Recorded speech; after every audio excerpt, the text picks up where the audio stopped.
Welcome back to John Bachman Now. Hi, everybody. I'm Bianca Della Garza. So the Federal Reserve approving its first interest rate increase since 2018 and has indicated a possible 6 more increases this year. The Fed approved a 0.25 to 5% point rate hike at the Federal Open Market Committee. The Fed forecasts a sequence of rate hikes finishing this year at 1.9%.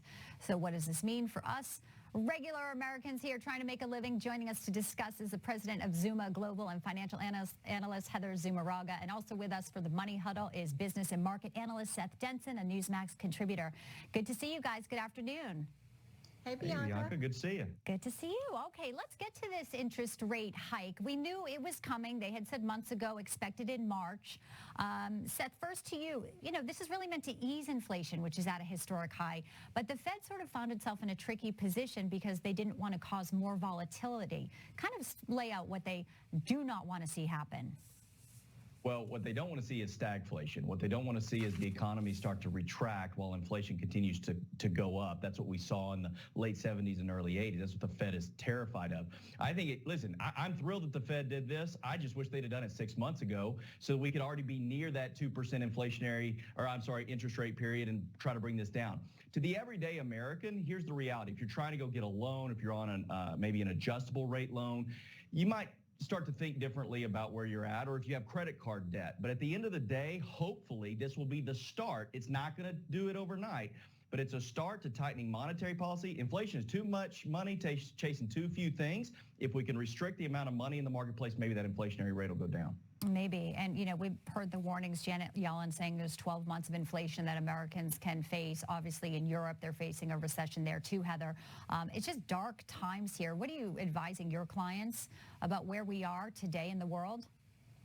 Well, honestly, despite all of these geopolitical tensions and the Federal Reserve announcing that they're increasing rates, which like Seth said, that is a really good thing, right? Arguably, they're behind the curve, so to speak, in terms of where interest rates should be when we have inflation running around 7 to 8%. The Fed has a $9 trillion balance sheet, and now the Fed funds rates, which is what they look at, those short-term interest rates, 1.9%.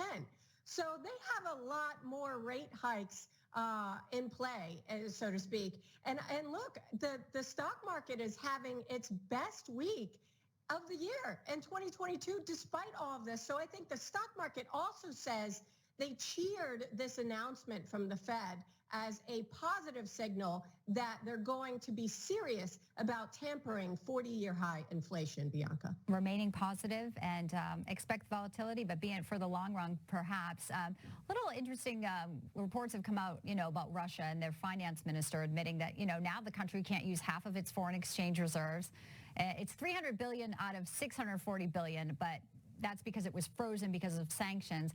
And also Russia, which has been stockpiling gold, Seth, has about $140 billion. It may or may not be able to sell now. I guess Putin didn't plan on this crucial tool here being frozen as badly and as quickly with the Western economic sanctions. Or maybe he did. Well, listen, who knows what he did and didn't plan for? He is a chess player, but at the same time, as you start to see commodity prices go up, gold is up, it's $2,000, or I think it's actually close to $3,000 an ounce now. It's a lot. And maybe Russia was banking on the idea that they'd have a place to put it. I don't count China out. Let's watch and see what the Chinese do here, because this is certainly that stockpile is something that Xi Jinping would certainly like to get his hands on. Absolutely. And that's the lifeline for Russia right now. So we know they're depending on that. Obviously, people are worried about food prices.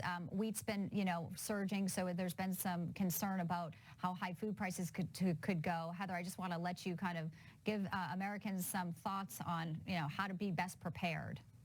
Well, it's not good. I guess you stock up. You have a 3-month supply of the foods that don't need to be refrigerated. I mean, nobody wants to hear that, but it's a smart play. If you can afford it, why not? You stock up like when Americans pre-COVID were stocking up in their garages on toilet paper and essentials, consumer staples that you need for your everyday life to survive. So food costs are going to go higher. I'm sorry, but they are, because they were headed higher because of massive amounts of stimulus from the federal government, even before the Ukraine crisis. And like you mentioned, they are one of the largest exporters of wheat in the world. And while we may not get a lot of oil and or wheat and other commodities from them, the rest of the world does.